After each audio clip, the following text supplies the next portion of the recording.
What is up, everybody? Welcome back to the channel. My name is Filip Latocha. Today we are going over some Q&A stuff and responding to some comments I've seen on some YouTube videos and maybe elaborate on some things I've seen in the section or have not looked at. Basically just kind of going in blind, but also remembering some of the questions I saw. Only because the last month has been kind of insanely busy, and it'd be probably a good time just to give some verbal responses to things I've seen. So before we get into it, make sure you like the video, subscribe to the channel if you're subscribed, watching the content. Thanks so much, love you guys a lot. Make sure you follow me on Instagram and Strava for all sorts of other updates. Without further ado, let's just kind of jump into it. I guess we're going to turn the camera just a little bit this way as we start going through our sections. And then anything that's from the comment section that I'm reading, I'll just screenshot, I guess, and just paste it so we can all get some answers and things like that. So yeah, we'll kind of start from a month back. Basically, from the looks of it, it was a comment on the Alphafly 2 review. Yeah, so if most of you remember from the Alphafly 2, that was a shoe that gave me a lot of blisters, and it looks like from the overall consensus, lots of blisters from that shoe. And yeah, blisters are the wrong size. Happened to me with the Alphafly 1. The Jordan 1 size is 9 and the Alphafly uses 10. Size up one whole size from your true to size. So I think we've probably talked about this before. That's a really good suggestion, is worth trying out to see if going up the size can remediate this issue. However, I just currently have no interest in the Alphafly 2 at this time, only because I'm still riding fine with the Vaporfly Next% 2, and in my efforts to try out the Vaporfly Next% 3 once I buy it, and playing around with the Alphafly 1, I have enough race day shoes to kind of play around with, you know what I mean?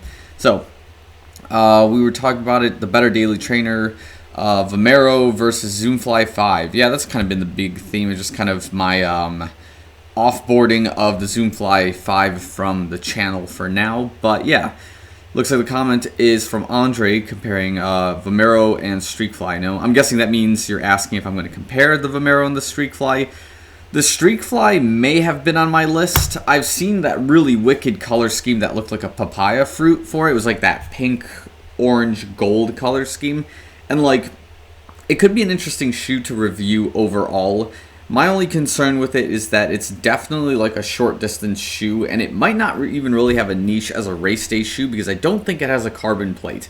I could be wrong, and that's maybe why I would need to get the shoe as something to review, maybe just look up some articles on it. But off the top of my head, I don't think it has a carbon plate. And if it's designed to be only for 5 to 10K distances, it doesn't have a whole lot of utility for me when I'm training more for the triathlon, the half marathon, and full marathons in the fall season. So kind of tricky there. And I guess the comment sections I follow agree, Streakfly will only last for a 5K almost flat with no support.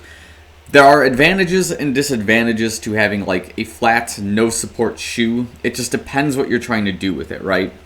In this case, if you're just trying to run really fast for a short amount of distance, probably not a bad idea. If you're trying to experiment with the most natural foot strike that you have or stride, also a good idea to try the Streakfly. So the more I'm reading into this comment, the more I want to actually try this shoe. So I may actually buy it and do some reviews. We'll see for sure.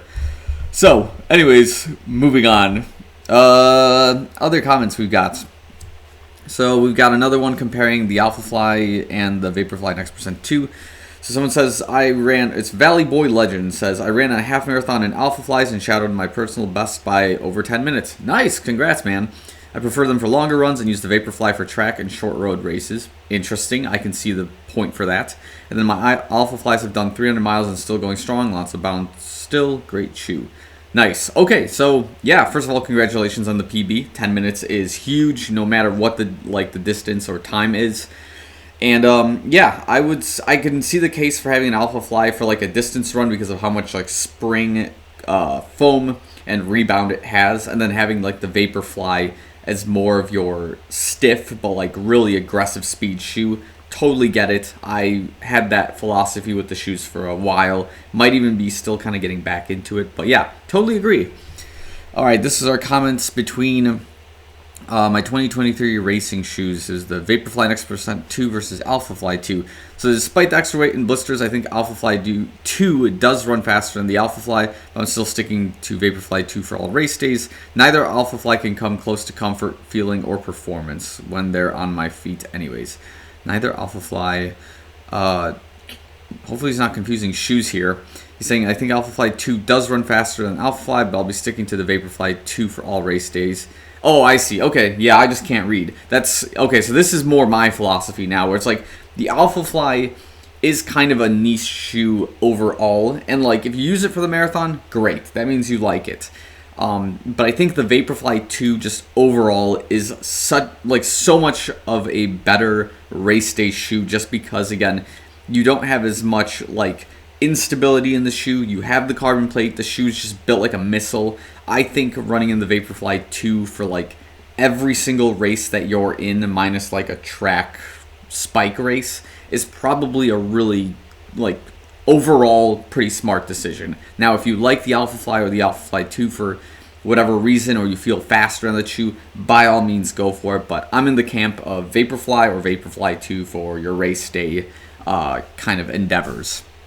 And then moving on here. Better speed trainer. I was comparing the Tempo Next Percent and the Zoomfly 5. There we go. That's well, how about that for a throwback? So I have both. Okay, so I was probably asking what shoes you've got. Yes. Tempo Next Percent is bouncy and fast, but requires a break-in period for the React heel to soften up. I do agree. If you're a bit of a heel striker, I can see that being the case. Zoomfly 5 has a dull ride, but it's more rockered than the Tempo. I regret getting the Zoomfly 5. Yeah, I see the case for it. Again, the Zoomfly 5 is like the same price as the Tempo Next Percent, but there's a strong like asterisk we got to put on this, right? Is that the Tempo Next Percent, the break-in period is quite short, but then the lifespan is like even shorter, right? So like if you're an aggressive runner, the Tempo Next Percent will last you like 100 to 150, 170 miles maximum before you got to swap them out. And that's maybe why Nike isn't pushing the shoe nearly as much as it did like in 2020 and 2021. It's still available, and they keep putting in different color schemes, but like, you know, it's a shoe that has just so much engineering work still to do, but it has so much potential to be like perhaps the best like everyday racer Nike shoe that has been released by Nike. So again, so much work to do. I love that shoe. I also hate that shoe to death. I would totally get a pair, just destroy it, and then swap it out with Nike's like membership program, 100%. So, but yeah, I do agree. The Zoomfly 5 does have like a dull start, but then it kind of loosens up. But I'm sure we'll get into that some more. And then these next comments are related to the Zoomfly 5 at 300 plus miles, concerning my hard stop with it. So, yeah. So Andre, another comment from Andre. Hey. So for me, it's more interesting to know how the recycled Zoom X holds up. Did you notice the midsole get harder or softer in time? And also looks like your supinator 4-foot striker. So all the wear is concentrated in one spot. So a midfoot striker might spread out the wear. True. Okay, so yeah, we'll get to the first part of that. So did I notice the Zoom X getting harder or softer? I think it got a little bit softer as the shoe progressed. Actually, let me take that back. The upper was very hard when I started with the shoe, and then the upper of the shoe got softer. Probably just from like, you know, your foot eventually being able to move some of that textile mesh material around and kind of open it up. Now, in terms of the foam, I think it did get just a smidgen softer over time. It was a pretty like rock solid ride for a while, and then once the foam started like getting it's like cracks in certain areas, the foam would start sinking a little bit more, and you would get obviously a little bit more of a rebound or more of that soft push into the shoe that you would be looking for in something like the Alphafly, where that Air Zoom pod like sink and then rebound. It was kind of happening a little bit more here with the Zoomfly 5. But the point there again is that it's supposed to resemble more of your Vaporfly Next Percent ride. So is it kind of simulating it in terms of lifespan, the same toughness and then getting a little bit softer? Yes and no. Again, it's just because the shoe has slightly different architecture to the foam.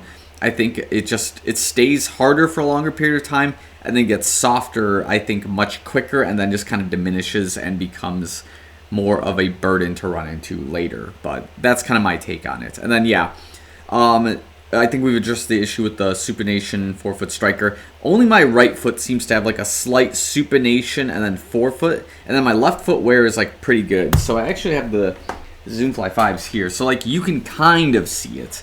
Again, this is the right foot. You see how the wear and tear is quite big on the outside of the shoe.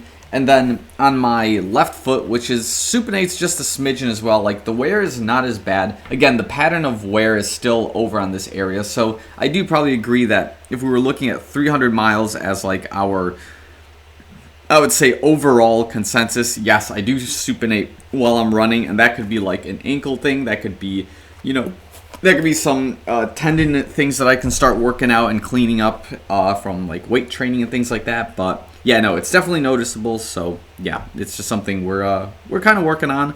Unless it's the most ideal form for me, then maybe we don't need to touch it. But I think correction would be pretty important. Back to, again, the Zoomfly 5 review.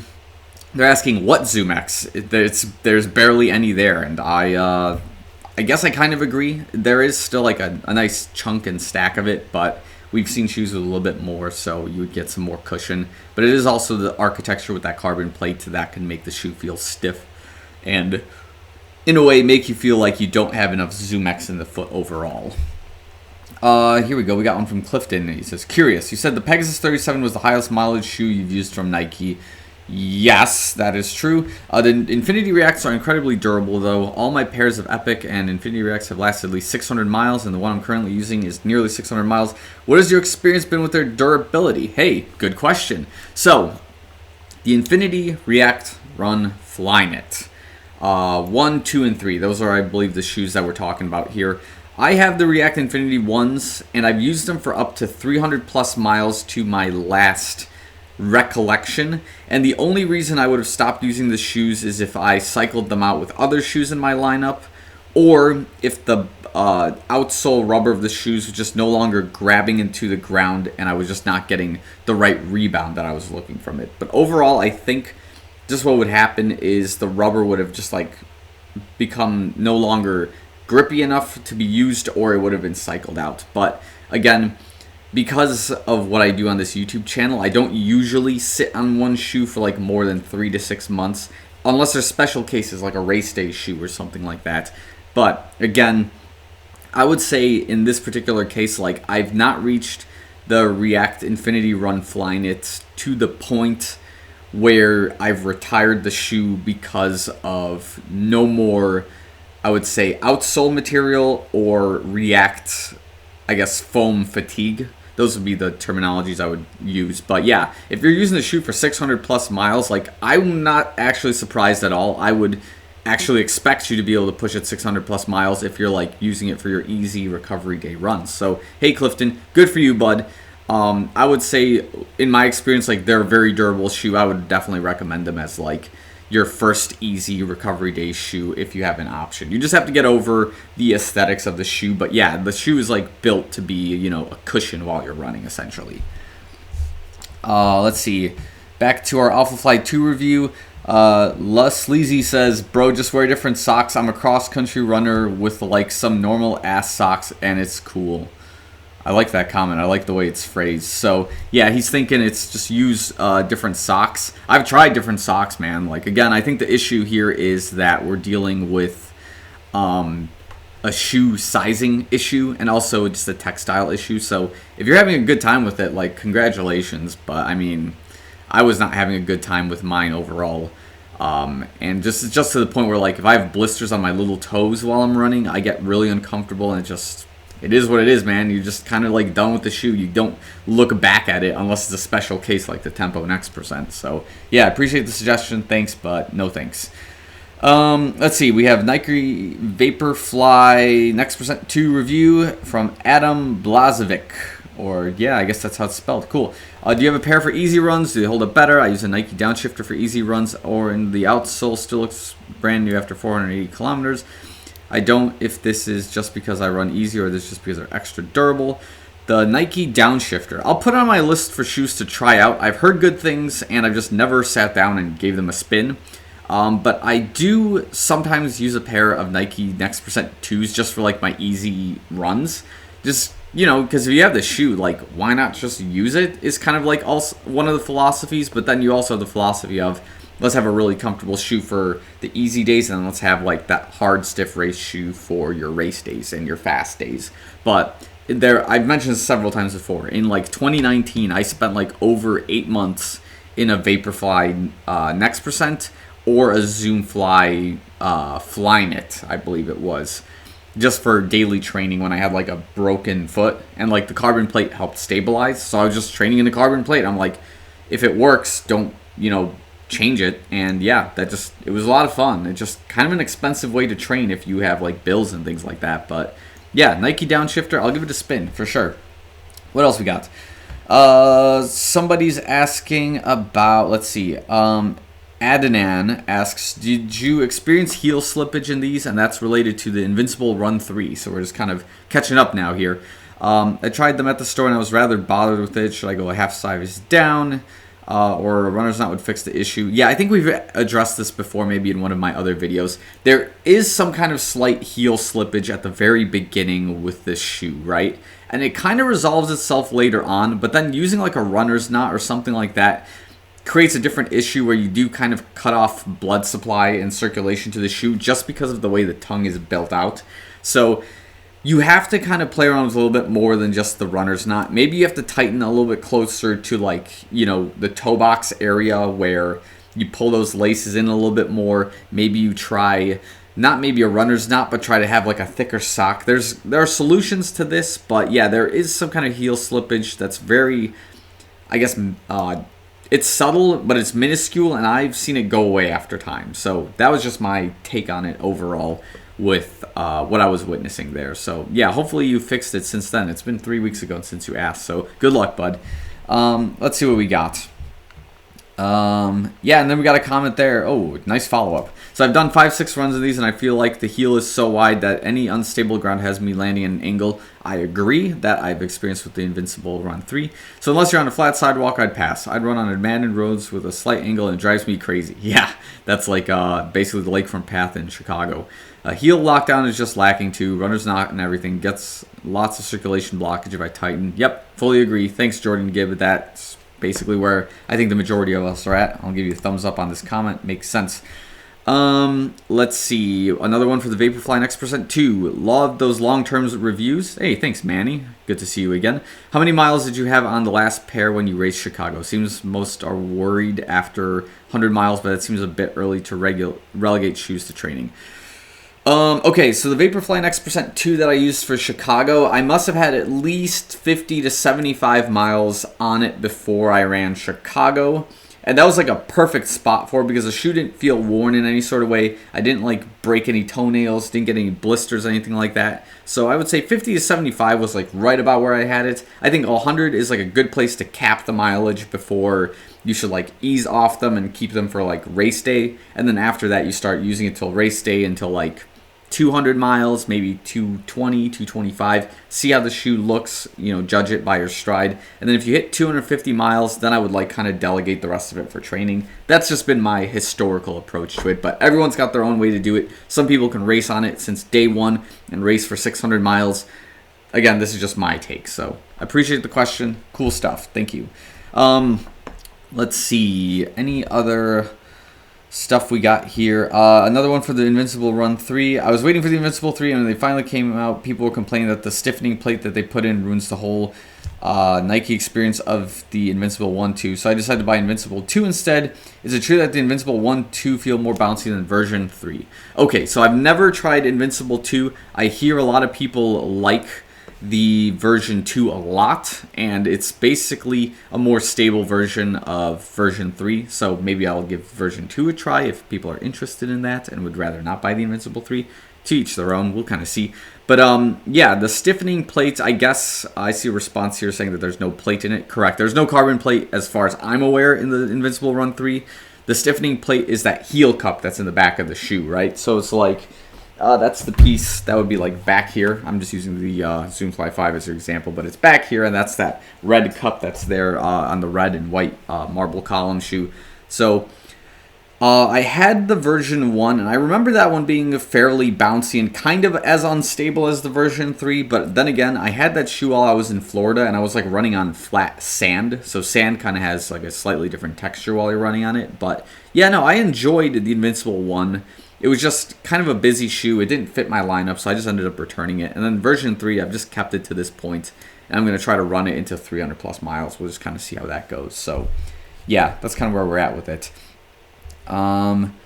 Let's see. What else we got here? We got Attila Varga. Hey, back at it again. I know Attila Varga. The shoes are nice and all, but when is the next life update? Oh boy. Maybe we'll make a video about it. Who knows? There's plenty going on in life, I guess. Non-sport related question. Have you seen the Whatever podcast? I was wondering how your experience was in college, and is it any different now? Sports related question. Have you considered upgrading to the Apple Watch Ultra? We'll start with the latter of the question. So Apple Watch Ultra, I saw that thing. It's like what, $800 right now for that like giant gauche like Apple Watch. I mean, I understand its purpose. It looks like a trail running watch that you can like beat the crap out of, and like you can take it on like a Tough Mudder maybe. But I mean, I don't have like a use for it necessarily. I'm using, what is this, the Apple Watch 8, and I just like keep changing the R-bands around. But like, I'm not doing any mud races or like a Spartan race that would require me to have that watch. So I'm enjoying my time with the Apple Watch 8. But if you want to buy the Apple Watch Ultra, by all means, go for it. That thing's like $800 though, so just saying. Non-sports related question, the Whatever podcast. Yeah, so I've seen clips of Whatever podcast. Like, it seems to pop up in my feed every so often. I don't know if I'm subscribed to them on this channel. I might be. But yeah, it's just like, you know, again, it kind of follows the whole principles that like Fresh and Fit are doing. So if you've seen that, that's like, they're like the Jerry Springer equivalent to like some of these like dating shows. But like, again, they're not spewing any like nonsense. It's just their approach to it and like showing what kind of people they're dealing with is a very specific demographic from what I see, and it's like usually the Miami type of person or the Miami girl. So it's like you'll see very different behaviors than if you had like a whole panel of somebody from maybe the Midwest. But again, the behaviors kind of emulate in some weird ways. I digress. But I was wondering what your experience was in college, and is it any different now? So, like, I'm assuming that's applying to maybe dating life. I would say in college, I spent the first half kind of caring about the dating world, and then the second half, not so much, because I was, like, more focused on, like, getting my cybersecurity master's, going to work, and all these things. And, like, I mentally committed to the idea of, like, we're not dating, we're, like, doing this. We're going to go all the way on this cybersecurity degree and, like, this career. So, and is it any different now? It seems like now, as like a 30-year-old man, it appears that there's like certain advantages that I've had when I was in college that seem to have rolled over. I won't go into like major detail here, but there was like certain things, I won't again describe what they are yet, that have rolled over, and then now I have new features that also enhance some of my, I guess, like skill sets and abilities, and like, you know, things that I guess are like peacocking in a way. I don't want to go too crazy into it on this particular Q&A, but yeah, that's kind of the gist of it. So the point here is like some of the things you're going to hear on like the Whatever podcast, the Fresh and Fits, the the Tate emergency room stuff. Like a lot of it is kind of accurate. Just kind of, you got to pull through the weeds of what's considered like satire and funny, and like what's considered like the dramatic elements, and like you gotta pick out what's like actually factually and maybe statistically relevant from that information. And then again, take it with a grain of salt. You gotta know your own experience, your own life situation. Not everyone is gonna be like top G or whatever. It's just, it is what it is, right? That's just life. So maximize your skills that may be not genetic or that you may be lacking in. So, you know, if you're like under 6 foot, then maximize your ability to make $1 million a year. Maximize your ability to have like a six-pack. Be like a freaking beast, dude. That's like kind of the gist here. That's like pieces of advice that these shows will tell you that you should just essentially kind of work out. So yeah, I digress. Hopefully that was a long-winded answer. If you guys like that answer, I'll try to go into like a deeper breakdown on this kind of things and just like explain whatever my experiences with this stuff are as like a semi-pro runner in the making, as a cybersecurity specialist. Yeah, I'll leave it there. So anyways, moving on from that question, we got B Will asks, StockX. Yeah, we don't know what it is. It's Stonks. That's what it is. That's the shoe company we're buying from. It's called Stonks. And yeah, it seems to be okay. They have a bad return policy because you're buying from like private sellers, and this is like your middleman, your mediator for it. So yeah, just keep that in mind. That's all I want to say. And our last question, which was a few days ago, was why do you say 100mm drop shoes good for forefoot strike? It's high heels. Well, I mean, they probably meant to say 10mm drop, but 100mm, bro. This is almost like a 10mm. I think this is like 9 or 8. It's probably 9, but this is your 9mm shoe. If you're looking for 100mm, it's gonna be some huge shoe like this, and if you're running like this, bro, it's gonna be you're gonna have a crazy time. That's definitely a high heel. That's like a stiletto. So yeah, maybe I mistyped something. I highly doubt it, and they probably saw a 100mm offset in the shoe. But no, yeah, 10mm offset is awesome. I don't know, I guess some people just don't like it. I get it why you wouldn't like it, but think of it this way: if you're running in like a 10mm offset shoe for a long period of time and like consistently enough, you're gonna get some good looking calves. That's the first and foremost. That's gonna be an aesthetic bonus, but then you're obviously gonna get your running advantages and benefits from it. So just enjoy a 10mm forefoot strike shoe if you've got one. And it looks like that seems to be all the comments we've got for now. Hopefully this wasn't too long-winded of a video, but there's just there's a lot in here to kind of go through. So anyways, I will leave this video here. If you got any more questions or you want me to make like Q&A style things like this, if you want me to live stream some stuff, I'm not opposed to it. I just don't know how many people would watch, what like the ideas for topics would be necessarily. So I keep it in the back of my mind that live streaming could be fun. I'll just like rant for days about stuff, kind of like this video, which is almost 30 minutes long from the looks of it. But yeah, I'll end the video here. So thanks so much for watching. I'll see you guys in the next one.